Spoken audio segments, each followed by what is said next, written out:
नमस्कार दोस्तों, स्वागत है आपका आपके यूट्यूब चैनल का रेस्ट स्टडी आईक्यू में। आज हम 25 जून 2020 की नेशनल करंट अफेयर करेंगे और आज के करंट अफेयर की पीडीएफ वीडियो के नीचे डिस्क्रिप्शन में मिलेगी। आज का पहला प्रश्न है, हाल ही में national institute of public finance and policy के अध्यक्ष के रूप में किसे नियुक्त किया गया? उसने विश्वजीत सिंह को, अजित कुमार को, उर्जित पटेल को, उपरोक्त सभी। इसका सही आंसर है उर्जित पटेल को। उर्जित पटेल को national institute of public finance and policy के अध्यक्ष के रूप में नियुक्त किया गया है। यह एक इकोनॉमिक्स थिंक टैंक है जो नई दिल्ली, भारत में स्थित है। उर्जित पटेल की नियुक्ति 4 साल की अवधि के लिए की गई है। वह वर्तमान अध्यक्ष विजय केलकर की जगह लेंगे। उर्जित पटेल इससे पहले गवर्नर के साथ साथ भारतीय रिजर्व बैंक के डिप्टी गवर्नर भी रह चुके हैं। उन्होंने दिसंबर 2018 में आरबीआई के गवर्नर के पद से इस्तीफा दे दिया था। NIPEB की फुल फॉर्म है national institute of public finance and policy.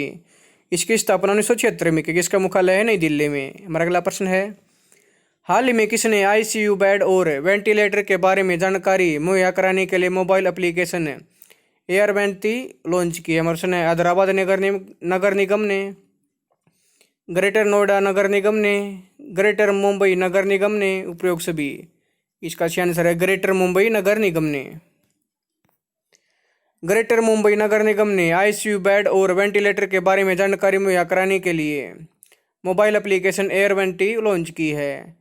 MCGM के लिए इस मोबाइल एप्लीकेशन को ऑक्टेवेयर टेक्नोलॉजीज लिमिटेड ने प्रोविटी सॉफ्ट प्राइवेट लिमिटेड के साथ मिलकर विकसित किया है। अब इस ऐप के जरिए कोई भी ICU बेड और वेंटिलेटर की स्थिति के बारे में जानकारी आसानी से जान सकता है। मुंबई में निगम निकाय द्वारा लॉन्च किए गए मोबाइल ऐप एयरवेंटी का उद्देश्य ICU बेड और वेंटिलेटर के समग्र आंकड़ों की सटीक जानकारी उपलब्ध कराना है। इसमें सरकारी अथवा निजी दोनों अस्पतालों में भर चुके अथवा खाली पड़े ICU बेड और वेंटिलेटर की जानकारी के अलावा अस्पताल का रास्ता, टेलीफोन कॉल और ईमेल के माध्यम से अस्पताल से संपर्क करने की क्षमता है।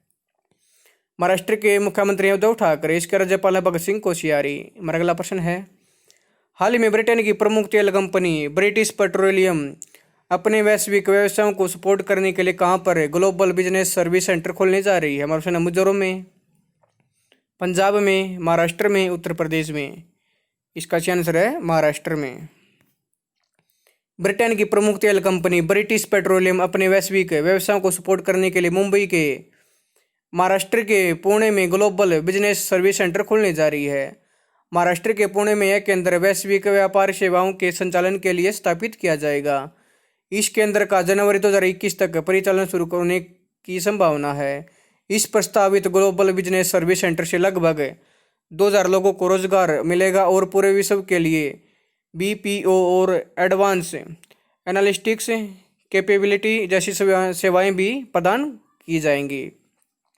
भारत GBSC तेल प्रमुख को भारत के डिजिटल प्रतिभा पूल से जोड़ने में मदद करेगा और जो इसके विकास और अत्याधुनिक डिजिटल समाधान के अनुप्रयोग के परिणाम स्वरूप हो पाएगा। महाराष्ट्र के मुख्यमंत्री उद्धव ठाकरे, इसके राज्यपाल हैं भगत सिंह कोश्यारी। हमारा अगला प्रश्न है, हाल ही में किस राज्य सरकार द्वारा 18 जून 2020 को समूचे राज्य मास्क डे या मास्क दिवस बनाया गया? हमारा कर्नाटक सरकार, हरियाणा सरकार, पश्चिम बंगाल सरकार, इनमें से कोई नहीं। इसका सही आंसर है कर्नाटक सरकार द्वारा। कर्नाटक सरकार द्वारा 18 जून 2020 को समूचे राज्य में मास्क डे या मास्क दिवस बनाया गया है। राज्य में कोविड-19 को फैलने से नियंत्रित करने के लिए मास्क, सैनिटाइजर्स, साबुन से हाथ धोने के बारे में लोगों को जागरूक करने के लिए मास्क दिवस बनाया गया है। साथ ही लोगों से सोशल डिस्टेंसिंग के मानदंडों का पालन करने का भी आग्रह किया गया है। कर्नाटक सरकार ने मास्क डे के अवसर पर एक रैली का आयोजन किया जिसमें जनप्रतिनिधियों, गणमान्य व्यक्तियों और चिकित्सा कर्मचारियों ने हिस्सा लिया है। इस रैली के माध्यम से प्रतिभागियों ने कोविड-19 के लिए जारी किए गए राष्ट्रीय निर्देशों के बारे में लोगों में जागरूकता फैलाई है। कर्नाटक के मुख्यमंत्री हैं VS येदियुरप्पा, इसके राज्यपाल हैं विजुभाई वाला। अगला प्रश्न है, हाल ही में किस बैंक ने अपनी सामाजिक जिम्मेदारी के तहत universal Sompo general insurance company limited के साथ मिलकर कोविड-19 महामारी द्वारा उत्पन्न अनिश्चितताओं को कवर करने के लिए एक विशेष हेल्थ बीमा पॉलिसी शुरू की है। हमारे सामने Punjab national bank, Canara bank, Karnataka bank, इनमें से कोई नहीं। इसका सही आंसर है कर्नाटक बैंक। कर्नाटक बैंक ने अपनी सामाजिक जिम्मेदारी के तहत universal Sompo general insurance company limited के साथ मिलकर कोविड-19 महामारी द्वारा उत्पन्न अनिश्चितताओं को कवर करने के लिए एक विशेष हेल्थ बीमा पॉलिसी शुरू की है। इस स्वास्थ्य बीमा पॉलिसी के तहत कोई भी व्यक्ति 120 दिन की वैधता अवधि के साथ 399 रुपये के मामूली प्रीमियम पर कोविड-19 के लिए स्वास्थ्य कवर का लाभ उठा सकता है। इस स्वास्थ्य बीमा पॉलिसी में कोविड-19 महामारी संबंधी स्वास्थ्य खर्चों को कवर किया जाएगा, जिसमें अस्पतालों में होने वाले खर्चों के लिए 3 लाख रुपए तक का कवर, ओपीडी के लिए 3,000 रुपये तक का कवर और किसी सरकारी या सैन्य अस्पताल में 14 दिनों के क्वारंटाइन होने के दौरान किए गए खर्चों के लिए प्रतिदिन 1,000 रुपये की राशि भी प्रदान करेगी। बैंक के 18 से 65 वर्ष की आयु के सभी ग्राहक इस पॉलिसी का लाभ ले सकेंगे। कर्नाटक बैंक के एमडी और सीईओ हैं महाबलेश्वर एमएस। इसका मुख्यालय है मंगलौर में। इसकी स्थापना 18 फरवरी 1924 को की गई। हमारा अगला प्रश्न है, हाल ही में किस राज्य सरकार ने अपना 19वां महान जून विद्रोह दिवस बनाया है? हमारा प्रश्न हरियाणा ने, हिमाचल प्रदेश ने, मणिपुर ने, उत्तर प्रदेश ने। इसका सही आंसर है मणिपुर ने।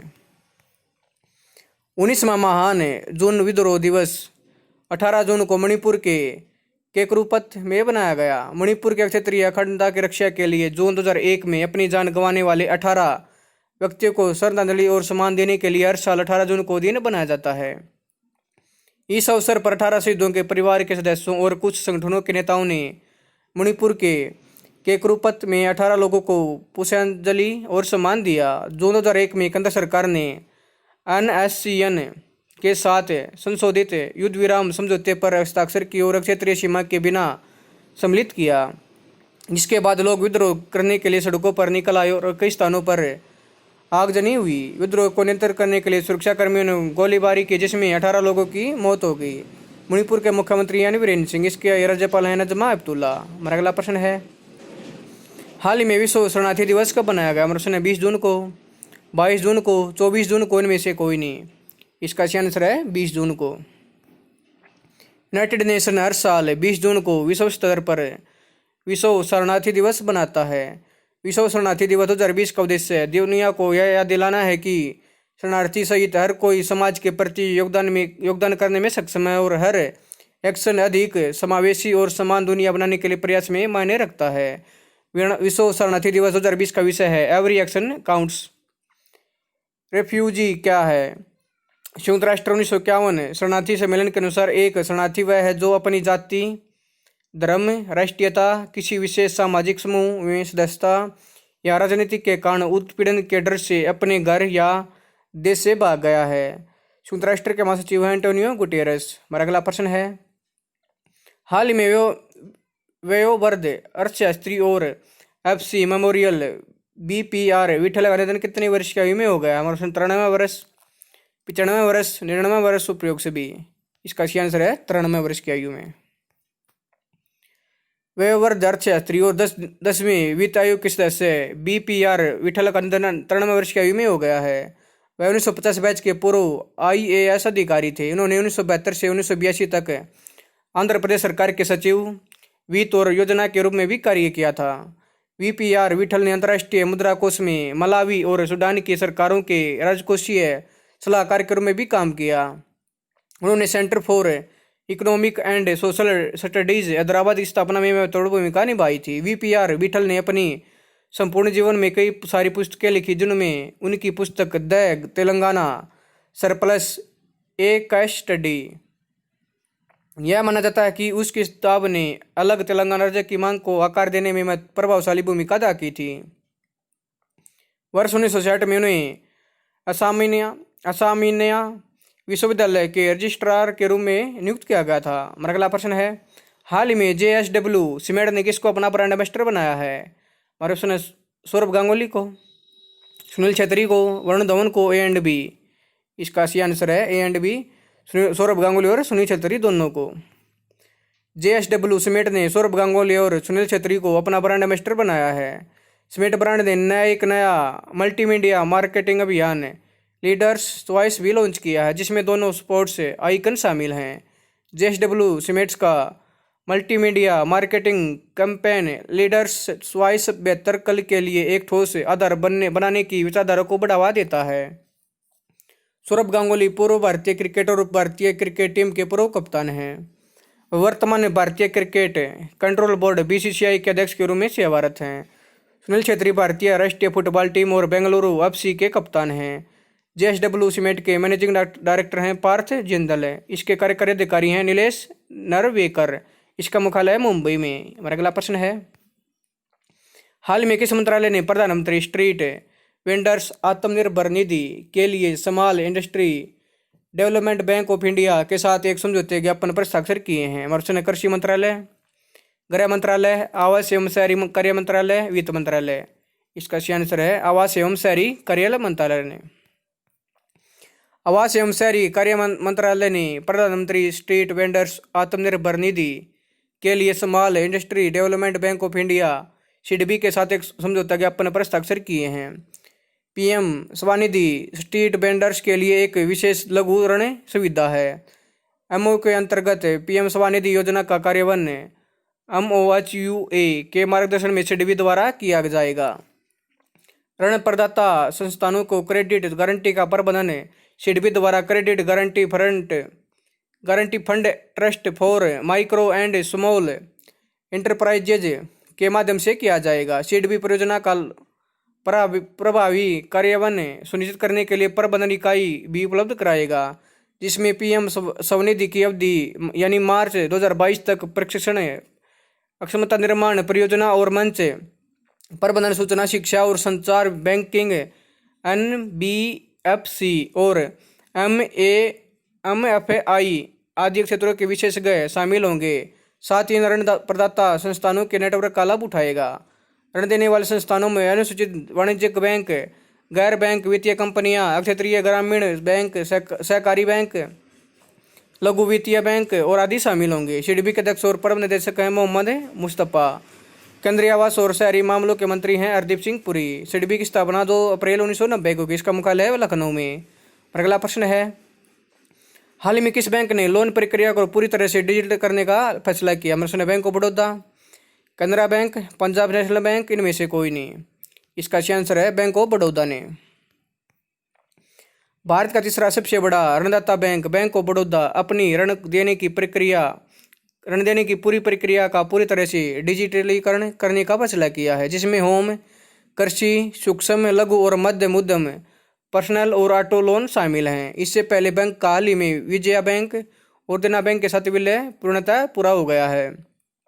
बैंक ऑफ बड़ौदा डिजिटल ऋण के बारे में अब नए लोन का सत्यापन और मंजूरी डिजिटल प्लेटफॉर्म के जरिए ही की जाएगी, जबकि पिछले ऋणों को लागत में कटौती और लाभप्रदता में सुधार के लिए डिजिटल किया जाएगा। बैंक अगले 6 महीनों में अपनी रिटेल और MSME प्रक्रियाओं को डिजिटल बनाने की योजना पर काम कर रहा है। बैंक ने कॉरपोरेट कार्यालय में एक नया डिजिटल ऋण प्रदान करने वाला विभाग स्थापित किया है, जिसमें रिटेल, MSME, कृषि और सर्विस वर्टिक्स जैसे analytics centre, risk management, marketing सहित विभिन्न क्रेडिट वार्टअप्स के साथ पर्याप्त ओवरलैप होगा। इस डिजिटल ऋण देने वाले विभाग को स्थापित करने के लिए बैंक मैकिन्से और बोस्टन कंसल्टिंग ग्रुप जैसी कुछ बड़े पारदर्शिताओं की सहायता ले रहा है। बैंक ऑफ बड़ौदा का मुख्यालय है वडोदरा, गुजरात में। इसके MD और CEO हैं संजीव चड्ढा। बैंक ऑफ बड़ौदा की टैगलाइन है भारत का अंतर्राष्ट्रीय बैंक। भारत का आखिरी प्रश्न है, हाल में फिंच रेटिंग्स ने भारत की सॉवरेन रेटिंग्स को किस निवेश ग्रेड पर बरकरार रखा है? हमारा है AA, AAA, ABA, BBB, इनमें से कोई नहीं। इसका सही आंसर है BBB, BBB। फिंच रेटिंग्स ने भारत की सॉवरेन रेटिंग्स को सबसे कम निवेश ग्रेड BBB पर बरकरार रखा है, जबकि रेटिंग्स एजेंसी ने भारत के लिए अपने रेटिंग्स आउटलुक में बदलाव कर इसे स्तर से नकारात्मक कर दिया है। रेटिंग एजेंसी फिंच ने इसका कारण भारत के विकास और ऋण दृष्टिकोण के लिए बढ़ते जोखिम को बताया है। फिंच रेटिंग्स ने कहा है कि कोविड-19 महामारी ने वित्तीय वर्ष 2021 के लिए भारत की विकास दर के दृष्टिकोण को काफ़ी कमज़ोर कर दिया है। साथ ही साथ एक विशाल सार्वजनिक ऋण बोझ से जुड़ी चुनौतियों को उजागर किया है। हालांकि रेटिंग से एजेंसी को उम्मीद है कि वित्त वर्ष 2021 में भारत की आर्थिक गतिविधि 5% से संकुचन रहने के बाद वित्त वर्ष 2022 में उभरकर 9.5% की दर से वृद्धि करेगी। दोस्तों, अगर आपको वीडियो पसंद आए तो आप मेरे YouTube channel current study IQ को लाइक करें, शेयर करें, सपोर्ट्स करें और इस चैनल को सब्सक्राइब करें और इसके बेल आइकन को दबा दें ताकि आने वाले हर वीडियो का नोटिफिकेशन आपको टाइम पे मिलता रहे। धन्यवाद दोस्तों।